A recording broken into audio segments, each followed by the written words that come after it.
nagbitaw si Atty. Conti ng salita dito na magkita na lamang sila ni Panelo sa ICC, mga kababayan. Dahil nga, ayon dito kay Panelo, pinagtatawanan lamang daw nila yung 30,000 na mga binawian ng buhay noong panahon ng Duterte administration at hindi daw po nila alam kung saan daw po galing yung bilang na yan. So ngayon, eto, i-play po natin mga kababayan. Ito nakita nating balita galing po sa ANC. Wait lang, anuhan ko lang.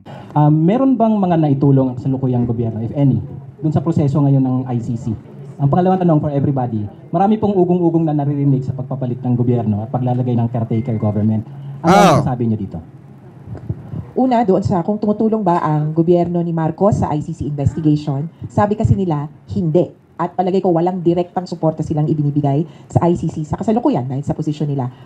Hindi naman nga talaga mga kababayan, to be honest, sa inyo, hindi talaga nakikipagtulungan ng gobyerno sa ICC.